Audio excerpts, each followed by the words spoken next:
자, 오늘 함께 나눌 말씀은 구약성경 이사야서 10장 24절에서 27절까지입니다.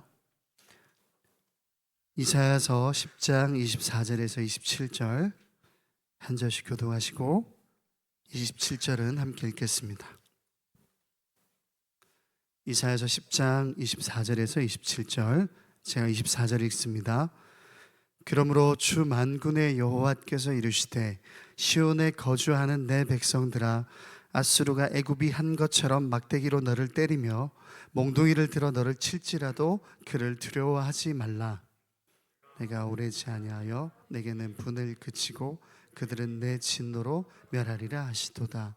만군의 여호와께서 채찍을 들어 그를 치시되 오랫 바위에서 미디안을 쳐 죽이신 것 같이 하실 것이며 막대기를 드시되 바다를 향하여 애굽에서 하신 것 같이 하실 것이라. 그날에 그의 무거운 짐이 내 어깨에서 떠나고 그의 멍에가 내 목에서 벗어지되 기름진 가닥에 멍에가 부러지리라. 아멘. 하나님의 말씀의 압도적인 은혜에 압도되는 그런 우리 청년들 되었으면 좋겠습니다. 아멘. 여러분, 제가 수요 예배 때 예화로 잠시 사용한 적이 있는데 제가 잠실에서 사역할 때 이런 일이 있었어요. 우리 유초등부 어린이들을 데리고 기도회를 인도를 했어요. 그런데 그 기도회를 지켜보던 한 어머니께서 그 기도회가 끝나고 성경학교가 끝나고 난 다음에 저한테 항의를 했어요. 항의 내용은 뭐냐면, 왜 아직 초등학교 어린이들 앞에서 큰 소리를 내서 통성기도로 기도 인도를 하냐라는 겁니다. 자, 어떤 의미에서 그런 말씀을 하셨냐면, 아직 마음에 어떤 굳어져 있는 어떤 단단한 심지가 생기지 않은 어린이들 앞에서 큰 소리로 놀래키면 심리적으로 안정되지 않는다라는 게 이유예요. 어떻게 생각하십니까, 여러분?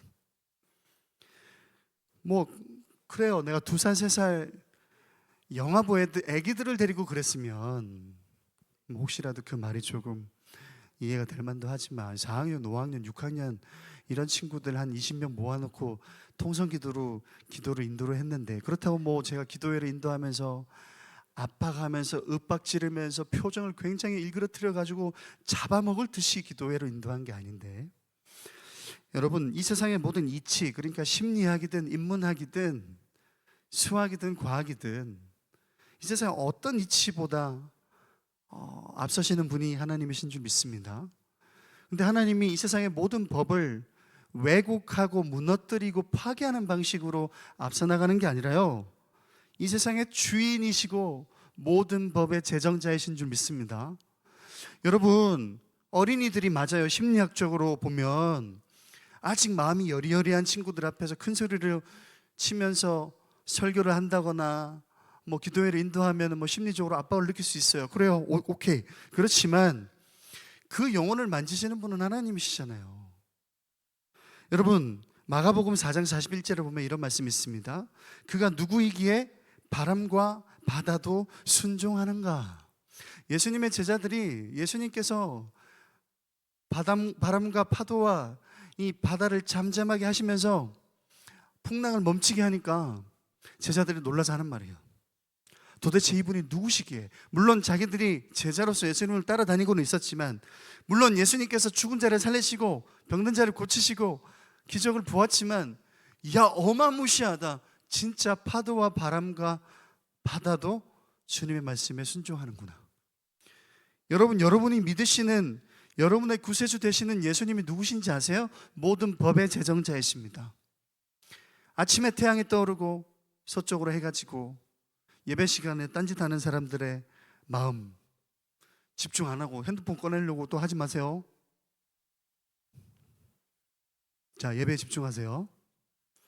여러분, 우리가 하나님이 어떤 분이신지를 제대로 인식하지 않으면, 그 하나님을 믿는 우리의 신앙이 왜곡되면 결국은 우리는 진짜를 믿고 순종해야 되는 우리의 모든 길이 어긋날 수밖에 없잖아요. 그렇죠? 자, 여러분, 오늘 본문에 보면 하나님께서 이스라엘 백성들에게 뭐라고 지적하냐면, 지금 아수르나 애굽이나 여러 이방 족속들이 너희를 때릴지라도 걱정하지 말라는 거예요. 왜 그럴까요? 하나님께서 지금 이스라엘 백성들에게 뭐라고 표현합니까? 내 백성들아. 여러분, 죽일 듯이 매를 치는 게 아니라 살리려고 매를 대는 거예요. 여러분, 이 역사가 우리의 역사가 되기를 주님의 이름으로 축원합니다. 여러분, 그래서 사사기, 역사서, 그리고 지금 여기 있는 이사야, 하나님께서 선지자들을 보내서 끊임없이 이스라엘 백성들에게 주시는 메시지의 핵심 코어, 우리가 꼭 기억해야 될 것은 여러분 오늘 세 가지입니다. 자, 하나님께서 회복시키고자 하는 내 백성들의 특징. 자, 하나님께서 지금 남아있다라 그러거든요. 우리가 오늘 본문에는 있지 않았지만 이사야서 10장 20절에 보면 남은 자들 이렇게 표현하거든요. 너희 중에 남은 자들을 내가 구하겠다라는 겁니다. 자, 여러분, 바알에게 무릎 꿇지 않은 7,000명의 청년들이 있대요.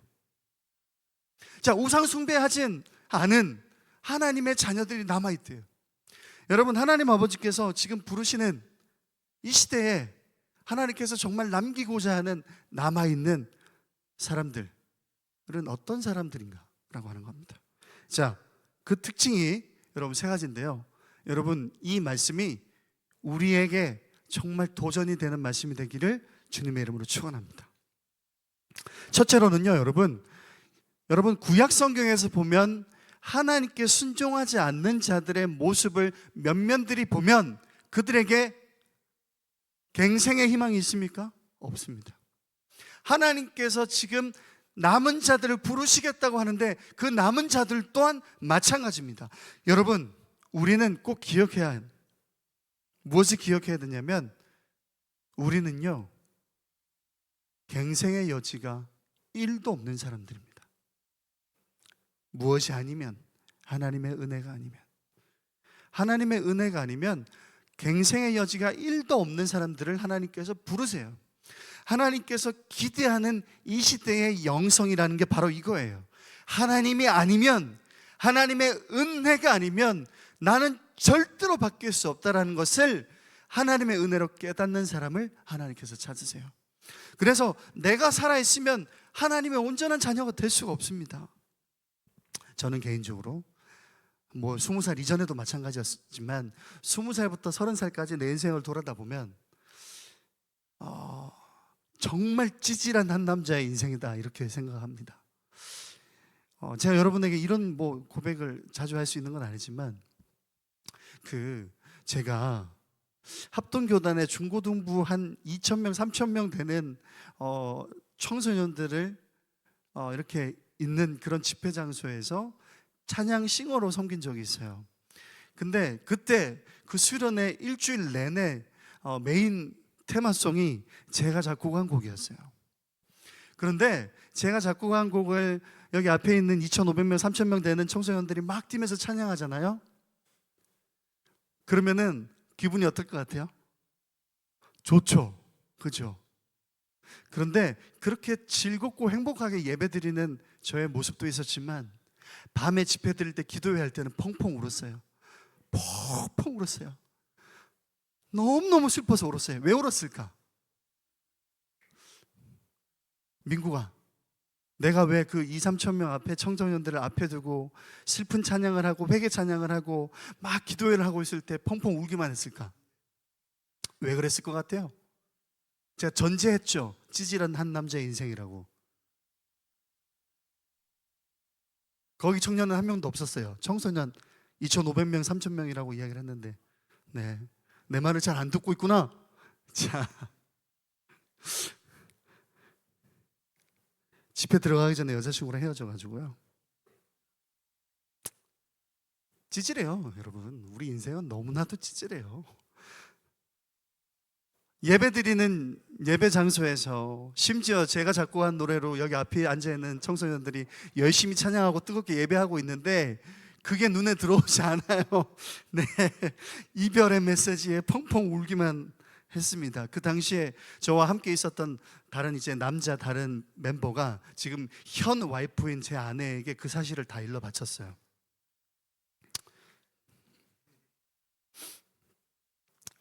우리 와이프가 어떻게 생각할지 모르겠습니다, 저를. 네, 네, 그래요. 여러분, 제가 20살부터 30살까지 너무너무 찌질하게 살았기 때문에 30살부터 40살까지 아내와 만나서 결혼 생활을 해야 되고 하엘이가 태어나서 정말 열심히 사역해야 하는 그런 시기에 찌질하게 살았던 10년을 처절하게 복구하고 회복하는 데 시간을 다 보낸 것 같아요. 그래서 엄연하게 이야기하면 제가 20대 때 제 젊음의 시기를 하나님의 뜻이 아니라 나의 뜻을 위해서 굉장히 열심히 살았던 것을 회복하고 복구하는 작업에 10년간의 결혼 생활을 수고한 우리 아내가 얼마나 고마운지 몰라요. 여러분, 제가 너무 하고 싶은 것에 제 인생을 투자했어요. 그러니 돈이 없죠. 제가 하고 싶은 저의 뜻을 따라서 너무너무 열심히 살다 보니까 그거밖에 모르는 사회성이 없는 결혼한 한 남편이 되어 있었습니다. 지금도 아내가 굉장히 좀 슬퍼하고 힘들어하는 것 중에 하나가, 그래서 하엘이는 돌잔치를 제대로 하지 않았어요. 네. 그리고 저희 결혼 사진도 좋은 곳에서 찍지 않았어요. 그러니까 제 머릿속에 들어있는 어떤 원리라고 하는 거가 있잖아요. 하나님을 향한 뜨거운 열정이라는 게 있잖아요. 얼마나 순수성을 떠나서 왜곡되어 있는지, 저는 제 아내를 배려할 마음이 없었고 우리 식구들을 배려할 마음이 없었고, 그렇게 살다 보니까 결국에는 네, 그렇습니다. 여러분, 제가 여러분에게 이야기할 수 있는 찌질한 모든 이야기 중에 제일 안 찌질한 걸 이야기하고 있는 거예요. 여러분, 우리는 그러니까 하나님의 은혜가 아니면 사람 구실을 제대로 할 수 없는 인간이에요. 무슨 말이냐면 착하게 살 수 없다, 의롭게 살 수 없다, 그런 뜻이 아니에요. 우리도 열심히 일할 수 있고 우리가 꿈을 향해서 열심히 살 수 있어요. 그런 것들이 아니라 우리 포지션 자체가 하나님 안에 있어야 돼요. 그런데 여러분, 하나님의 안에 있다라고 하는 그 포지션을 가장하면서 살면 어떻게 될까요? 여러분, 그거는 아무런 희망이 없는 인생이에요. 이스라엘 백성들이 지금 이사야나 에스겔이나 예레미야나 이 선지자들이 너희들의 예배는 예배가 아니야 라고 하나님의 말씀을 선포할 때, 이스라엘 백성들은 하나님을 충실하게 예배하는데 너무나도 성실했던 예배자들이었습니다. 예레미야 선지자가 성전 앞에서 이스라엘 백성들이 제사를 드리러 들어가는 그 앞에 서서 거기 앞에 왔다 갔다 하는 모든 예배자들에게 너희가 이것이 성전인 줄 아느냐? 이거 하나님 보시기에 성전 아니다 그랬어요. 너희가 방금 드리고 온 그 제사가 제사인 줄 아느냐? 이건 하나님 앞에 드린 제사가 아니라 그랬어요. 하나님께서 이스라엘 백성들의 찬송을 냄새난다 그랬어요. 냄새나고 역겹다 그랬단 말이에요. 여러분, 이건 무슨 말이냐면, 여러분, 이스라엘 백성들에게 철저하게 결여된 것은 뭐냐면, 하나님의 은혜가 아니면 내가 도저히 갱생할 수 없는 사람이구나라고 하는 자기의 영적 상태를 인식할 줄 몰랐어요. 자, 그러면 여러분 한번 잘 보세요. 여러분 도대체 여러분의 정체성은 뭐예요? 나는 누구인가 심각하게 생각해 봐야 되지 않겠어요? 여러분, 하나님의 은혜 없이도 살 수 있겠죠? 그죠? 너무 칼 같습니까, 메시지가? 하나님의 은혜 없이도 살 수 있는 거 아니에요? 여러분은 너무나도 잘생기고 예쁘고 아직도 젊어요. 그죠? 하나님이 필요합니까? 여러분이 하나님 안에 살겠다라고 하는 그 결단으로 나아가게 하는 진정한 회개가 여러분에게 있습니까? 여러분, 우리는요, 하나님 없이도 정말 열정적으로 뜨겁게 뛰고 찬양할 수 있어요.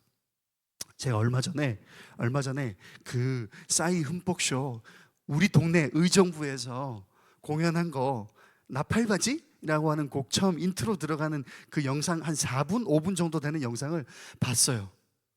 이야, 그렇게 예배를 준비하면은 이 시대의 모든 청년들이 뜨겁게 은혜 받겠다 생각했어요. 그죠? 어떻게 생각합니까? 여러분, 좀 전에 찬양했잖아. 내가 죽을 수밖에 없고 지옥에서 영원히 살아야 하는 죄인임에도 불구하고 전부를 투자하셔서 나를 위해서 생명을 바치신 예수 그리스도의 그 죽으심과 다시 살아나신 그 이름의 권세와 보혈의 능력이 기쁘지가 않아요. 진짜 여러분, 노아 방주 시대 때 10억 명 이상의 지구상에 살고 있었던 인원들이 딱 8명만 제외하고 다 죽었다고요. 근데 여러분, 오해하시면 안 돼요. 예배 잘 드리는 순서로 하나님께서 8명 골랐을까요? 아니에요. 노아가 당대의 의인이었다라 그러거든요. 노아가 그 시대 사람들 중에서 제일 착했을까요? 아니에요. 하나님께서 보시는 의라고 하는 건 착하고 성실하고 신실한 그런 의미가 아니에요. 누가 봐도 유들유들하고 예의 있고 온유한 걸 말하는 게 아니에요. 내가 술주정뱅이고 내가 수많은 죄를 저지름에도 불구하고 어디 앞에 서면, 하나님 앞에 서면 내가 죄인이라고 한 것을 분명히 인식하는 사람, 사는 사람. 그래서 노아는 철저하게 자기 죄에 대해서, 내가 이 죄의 문제를 가지고 있으면 살 수 없는 죄인이기 때문에 하나님께 용서를 구하지 않으면 안 된다라고 하는 예배가 노아에게 있었습니다. 여러분, 우리 청년부 예배가 그런 예배가 되었으면 좋겠어요. 여러분에게 완벽을 요구하는 게 아니에요, 하나님께서. 그래서 매일매일 뜨겁게 예배하라, 하나님께서 요청하시는 예배는 그런 예배가 아니에요. 우리가 싸이 흠뻑쇼에서 즐겁게 뛸 수 있죠. 우리 인간의 유희의 기쁨 때문에 그렇게 충분히 할 수 있어요. 그리고 아이노스가 찬양하는 이 찬양 앞에서 그냥 못 모르게 그냥 가만히 서 있다가 20분 흘러갈 수 있어요. 그거 잘못됐다는 뜻이 아니에요. 적어도 여러분, 우리가 하나님이 아니면 성부, 성자, 성령 하나님께서 완벽하게 연합하시는 그 연합 안에 우리가 들어갈 수 없음을 알아야 돼요. 그래서 이 예배가 소중한 줄 알아야 돼요. 1년에 딱 한 번이라도 그런 예배가 우리에게 있어야 돼요. 여러분, 하나님께서 우리에게 요청하시는 예배는 그런 예배입니다. 은혜가 아니면 갱생의 여지가 전혀 없는 죄인인 거예요. 그래서 여러분, 존 칼빈이라고 하는 신학자가 이렇게 이야기했습니다. 인간의 본성은 죄로 인해 전적으로 부패하였기 때문에 인간 안에는 스스로 구원하거나 갱생시킬 만한 어떤 의지도 남아있지 않다라는 거예요. 그래서 사실은 그림으로 그리면 너무나도 슬픈 그림이기도 하지만 우리 납작 엎드려서 하나님, 당신밖에 없습니다. 그거예요, 그거. 자, 두 번째. 그럼 이스라엘 백성들에게 어떤 신앙의 어떤 모습이 요구되는가? 남은 자의 영성이라는 건 뭐냐? 하나님께서 결국에 마지막까지 남기시고 그 남은 자들을 통해서 다시 소망을 열어가는 그 남아있는 소수의 예배자들은 어떤 모습이냐? 두 번째로는 여러분 잘 아실 겁니다. 하나님이 아니면 의지할 것이 아무것도 없는 사람이에요. 네. 자기 인생의 계산이 안 되는 사람을 하나님께서 찾으십니다. 여러분, 우리가 돈이 많을 수 있고요, 능력이 많을 수 있어요. 그런데 여러분, 돈이 많고 공부를 잘해서 좋은 학교를 다니고 좋은 학력이 있고 내가 능력이 많고 아니면 우리 집이 부자다, 이런 게 악하다가 아니고요, 하나님께서 부르시는 사람은 이런 모든 것들이 하나님께서 내 인생을 인도해 가시는데 사실상 필요 없다라는 겁니다. 이사야서 10장 20절에 제가 방금 말씀드렸죠. 남은 자가 다시는 자기를 친 자를 의지하지 아니하고. 여러분, 이스라엘의 역사, 구약의 역사를 보면 이스라엘 백성들이 진짜 웃깁니다. 얘네들 진짜 왜 이렇게 살지? 싶을 정도로 웃긴 게 뭔 줄 아세요? 자신들을 얼마 전까지 쳐서 거꾸로 넘어뜨리고 아내와 자녀들을 죽이고 모든 재물을 탕진해갔던 이방 족속들을 다른 더 강한 이방 족속들과 대적하기 위해서 화친을 맺습니다. 하나님이 이러니까 열받는 거예요. 하나님께 이러니까 너희가 몸을 파는 자와 같다 그래요. 여러분, 이런 음란이 어디 있어요? 여러분, 이거는 어떤 이게 음란이라고 하는 게 어떤 성적 음란만을 이야기하는 게 아닙니다.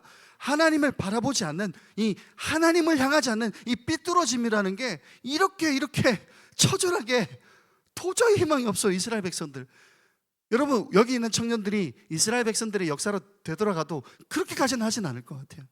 얼마 전까지 우리 가족을 다 죽이고 우리 가족에게 능욕을 보이고 우리 가족의 모든 재산을 다 취득해서 빼앗아갔던 사람에게 가서 도와달라고 요청하는 거예요. 여기 뭐라고 적혀있어요? 하나님께서 뭐라 그래요? 이사야서 10장 20절에 남은 자가, 내가 남겨놓은 그 예배자들은 자기를 친 자를 의지하지 않는다 그랬어요.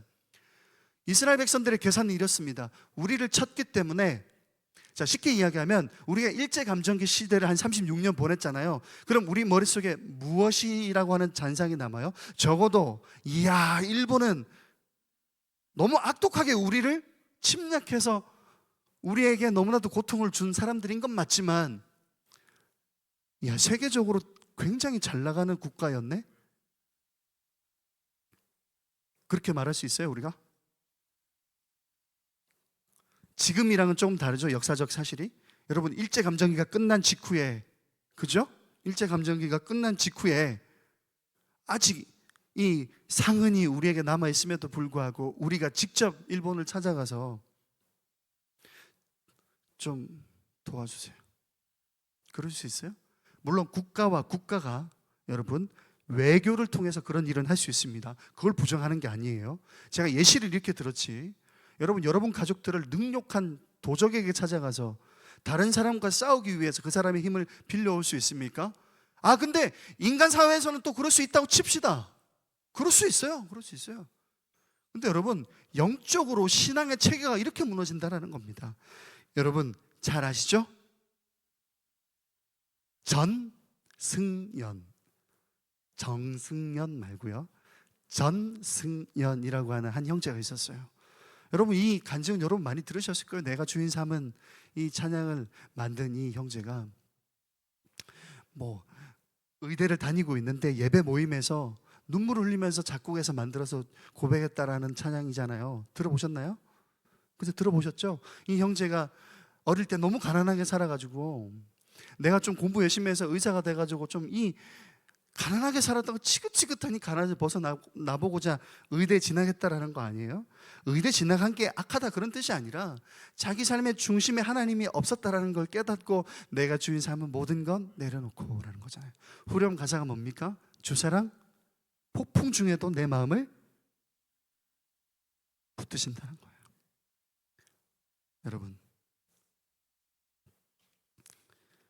여러분 하나님께서 원하시는 우리의 신앙의 모습은 바로 이런 모습인 줄 믿습니다. 그래서 마틴 루터도 이런 말을 했습니다. 인간의 모든 의지처와 자아 성취의 시도를 포기하는 게 우리 신앙의 핵심이다. 오직 하나님 앞에 아무것도 가진 것이 없는 빈손으로 나아가는 자만이 그리스도의 의를 입는다. 여러분, 이러면 우리가 오해할 수 있는데 하나님께서 부를 추구하지 마라 그런 게 아니거든요. 하나님께서요, 여러분 주빌리라고 하는 안식년 제도를 주셨잖아요, 이스라엘 백성들한테. 그러면 이스라엘 백성들은 7년째 일을 하면 안 돼요. 자, 여러분 계산해 봅시다. 이스라엘 한 가정이 있습니다. 밭이 있어요. 여기서 일을 해서 1년치의 양식을 얻어냅니다. 그러면 1년 열심히 일해가지고 농사로 얻어낸 그 양식은 그 다음 해 1년치의 양식이 되는 거죠. 근데 7년째 될 때 일을 안 하면 8년째 될 때 양식은 어디서 옵니까? 자, 쉽게 이야기해 봅시다. 우리 연봉이 1억입니다. 기분이 좋아져요? 하나님께서 성도들에게 너희가 7년째는 일하지 말고 안식하라. 그러면 무엇을 포기하는 거예요? 7년 차에 1년 연봉을 포기하는 거죠. 근데 하나님은 굉장하십니다. 하나님의 약속이 이래요. 너희가 7년째 안식하기 위해서 너희가 3년째는 내가 3배의 소득을 내가 너에게 약속하겠다는 거예요. 여러분 이런 성경 말씀 본 적 있어요? 처음 들어요? 여러분이 우리 인생이 얼마나 하나님과 상관없이 사니까 하나님께서 약속하신 이런 약속도 못 보고 그렇잖아요, 여러분. 진짜요. 여러분 11조가요 우리가 하나님 앞에 내는 세금입니까? 아니에요. 하나님께서 우리에게 허락하신 약속하신 11조의 약속이라는 건 10분의 1은 내가 너의 삶의 주인이라고 하는 인정하는 나를 향한 신앙 고백이니까 나에게 바치라는 거예요. 즐겁게 바치라는 거예요. 어떤 사람은 2배, 3배 바치는 거예요. 10의 2조와 3조를 하는데 하나님께서 약속하신 11조에 대한 언약이 무엇입니까? 내가 너의 창고가 들어차서 넘치게 하겠다는 거예요. 여러분 하나님의 말씀이 우리가 얼마나 그래서 제가 지난번 교회에서도 그렇고 성경 공부할 때마다 성도들에게 하나님의 말씀, 성경의 중요성에 대해서 가르칠 때 이 이야기를 자주 합니다. 여러분에게도 했어요. 여러분 장수 돌침대 알죠? 장수 돌침대 TV 광고 보셨어요? 사장님이 여기 스티커, 별 스티커 빨간 거 5개 붙이고 손 5개 펴고 장수 돌침대 사라고 광고하는 그 광고 혹시 보셨냐고요? 장수 돌침대 그 광고 보면 좋아 보여요? 안 좋아 보여요? 좋아 보여요. 그럼 여러분 집에 장수 돌침대 있어요? 없죠. 좋아 보이는데 왜 안 샀어요? 여러분 옛날에 조정석이 야 너도 할 수 있어 영어, 야 너도, 야 나도인가, 야 그거 보면은 야 나도 영어 잘할 것 같은 느낌이 막 들지 않아요? 네? 영어가 안 될 땐 시원스쿨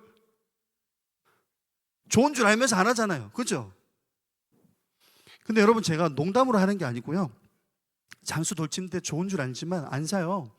우리가 하나님의 말씀을 그런 정도로 생각합니다. 하나님의 말씀 여기 기록되어 있고 말씀 곧 자신이신 예수님이신 그 말씀의 그 중요성과 약속에 대해서 우리가 굉장히, 그래서 여러분 왜 11조에 대해서 망설이고 여러분 11조 열심히 해가지고 복받은 사람 이야기 소수인 이유는요, 지독하게 11조를 안 하니까 11조를 통해서 복받은 사람이 없어서 그래요. 여러분 이스라엘 백성 중에 어떤 한 백성과 한 고을과 한 마을이 하나님의 말씀 이 희년 제도, 안식일 제도를, 안식령 제도를 완전히 무시하고 1년 동안 열심히 일하면 어떻게 될까요? 여러분 하나님의 약속을 얼마나 이스라엘 백성들이 약하게 생각하고 하찮게 여기냐면, 하나님께서 광야에서 이스라엘 백성들에게 매일 먹을 양식 만나를 줄 때도 말이에요, 안식일 전날에는 2배를 걷도록 하셨어요. 무슨 말인지 알아요? 새벽에 아침에 나가면 하나님께서 만나를 온 세상에 흩뿌려 놓으셨어. 주워 와서 먹으면 돼.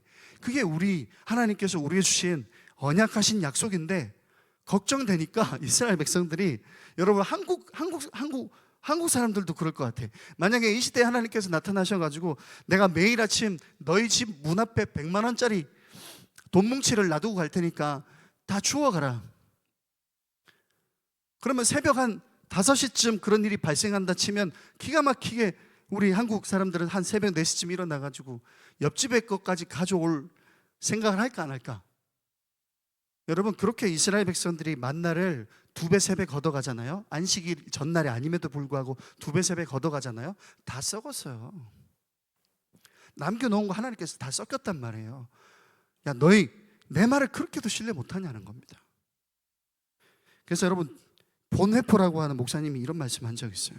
자기 자신이나 세상의 수단을 의지하는 신앙은 싼 값의 은혜에 불과하다는 거예요. 참된 은혜는 자신을 바칠 모든 땅이 사라진 곳에서 오직 하나님 한 분만을 붙드는 값비싼 은혜인 줄 믿습니다. 여러분 가지는 거 의지하지 말고, 여러분이 앞으로 가지게 될 거 의지하지 말고 하나님을 의지하십시오. 여러분 하나님께서 안식년이 다가오기 전 3년 세 번째 해에 여러분의 인생의 소득이 3배가 되게 하실 줄 믿습니다. 근데 안 하니까 그런 복이 없는 거예요. 이런 말씀이 있는지조차도 몰랐을 거예요. 여러분 그런데 한 가지 더 하나님께서 요청하십니다. 하나님은요 이스라엘 백성들에게, 여기 서 있는 이사야 선지자에게 하나님의 부르심에 뒤를 돌아보지 않는 사람이 되게 부르셨습니다. 하나님의 부르심과 소명에 응답한 사람들, 뒤를 돌아보지 않습니다. 세상 등지고 십자가 보내. 뒤돌아서지 않겠네. 여러분 빌립보서 3장 13절 14절에 이런 말씀이 있습니다. 형제들아 나는 아직 내가 잡은 줄로 여기지 아니하고 오직 한 일, 즉 뒤에 있는 것을 잊어버리고 앞에 있는 것을 잡으려고 표대를 향하여 그리스도 예수 안에서 하나님이 위에서 부르신 부름의 상을 위하여 달려가노라. 여러분 우리가 신앙이 언제 깊어지고 깊어지고 즐거워지는 줄 아세요? 이 하나님께서 나에게 공급하시는 줄 내가 깨닫고, 이 하나님께서 내 인생을 책임지시는 줄 알게 되는 어떤 극한을, 그 선을 넘어가는 그 순간 여러분 우리는 자유합니다. 우리가 가지고 있는 지금 직업, 내가 가지고 있는 지금 재산 정도나 어떤 내 능력 자체를 하지 않을 때가 와요. 그런데 그런 사람이 극소수라는 거예요. 그러나 여러분 우리 늘 푸른 진공교회 청년들이 그런 청년들이 되었으면 좋겠습니다. 여러분 김경일 교수님 알죠? 그죠? 인지심리학자. 이 사람이 행복론이라고 하는 어떤 수업에서 이런 말을 하더라고요. 놀이공원에 가면 어린이들이 다 풍선 들고 있대요. 근데 풍선 없는 어린이가 나타났어요. 그때부터 주변의 어린이들이 다 풍선을 가지고 있으니까 이 어린이가 아빠 나도 풍선 사줘 했대요. 여러분, 주변 기준이 다 풍선이 있으니까 나도 풍선 사줘가 행복이 아니라는 거예요. 그래서 그 어린이가 그 풍선을 가진 어린이들을 벗어났을 때, 집에 왔을 때 그 풍선을 거들떠 보지도 않는다는 거예요. 그러면서 이 심리학자 이 김경현 교수님이 뭐라 그러냐면, 내가 진짜 하고 싶은 걸 찾아라. 다른 사람들이 다 여행 가니까 나도 여행 가고, 다른 사람들이 다 자기를 위해서 투자하니까 나도 투자하고가 아니고 내가 진짜 하고 싶은 것을 찾아라. 근데 이 말조차도 우리는 인간이기 때문에 이거 사실은 도로 아미타불 될 수밖에 없어요. 여러분, 바꿔봅니다. 여러분, 우리 자존감은 누가 세워줍니까? 신앙의 원리가 이와 같습니다. 하나님의 은혜로만 우리의 하나님 형상이 회복되듯이 하나님 형상 회복이 나의 자존감 상승하는 유일한 길이에요. 자, 우리 청년들이 질문 중에 나의 자존감이 요즘에 너무 떨어져요. 어떻게 다시 올리나요? 라고 질문했습니다. 거기에 대한 답을 드립니다. 여러분, 내가 하나님이 아니면 절대로 갱생될 수 없는 비참한 존재라는 걸 인식하시면 돼요. 두 번째, 하나님 외에 어떤 것도 믿지 않고 의지하지 않으면 돼요. 그러면 하나님께서 우리 하나님을 오해하는데요, 우리가 죄인이기 때문에 이런 결과가 있는 거예요. 여러분, 오해하면 안 돼요. 하나님이 우리를 그냥 억압하는 그런 게 아니에요. 여러분, 그러면 하나님이 아버지로서 아들을 보내셔서 전부를 걸지 않죠. 오해하지 마세요. 하나님은 우리를 결국에는 납작 그냥 찍어 눌러가지고 복종시키려는구나, 그게 아니고요. 우리의 포지션 자체가 하나님 밖에 있으니까 하나님 안으로 불러들이는 방식이에요. 무슨 말인지 알았어요? 우리 포지션, 우리 위치를 바꾸는 거예요. 여러분, 유다서에 보면 성령이 없는 그들은 유리하는 별들이라 그랬어요. 성령으로 거듭나지 않으면 지위를 이탈한 천사와 같고 자리를 이탈한 별과 같다 그랬어요. 자, 찬양팀 앞으로 나오시고요. 아름답다라는 말이 있습니다. 제가 좋아하는 찬양 중에 아름다우신 오 놀라우신 이란 찬양이 있어요.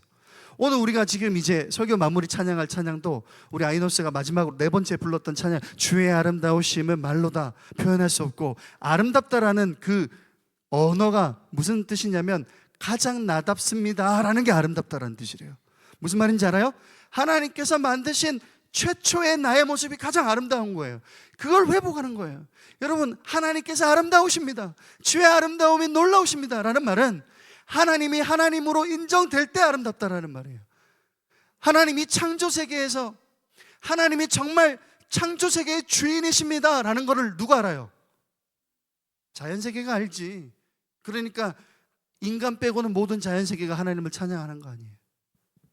그래서 여러분, 이 주의 아름다우심은 말로다, 이 찬양 후렴 가사에 보면 내가 주님 앞에 섭니다, 이게 I stand, I stand, I owe you, 이렇게 저 앞에 주님의 경이로움 앞에 내가 섭니다.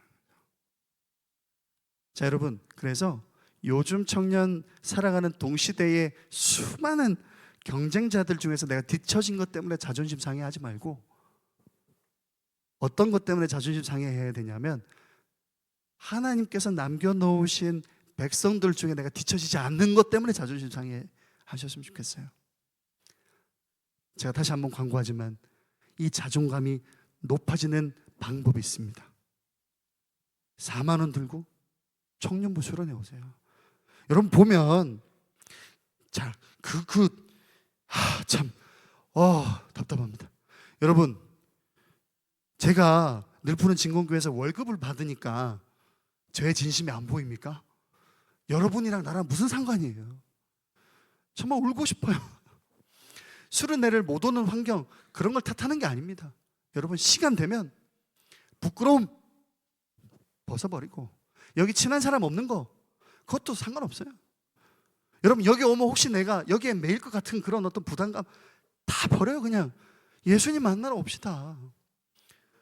아이고, 정말 이번 수련회 저는요, 그래서 로마서 9장에 있는 것처럼 사도 바울과 같이 정말 진심으로 저에게 남아있는 인생이, 제가 한 40년 살았으니까 40년 남아있으면 그거 n분의 1 해가지고 1년씩 여러분한테 더 해주고 싶어요. 혹 행여나 여러분의 인생이 1년 정도 시간, 아멘이요. 수영이가 아멘 했어.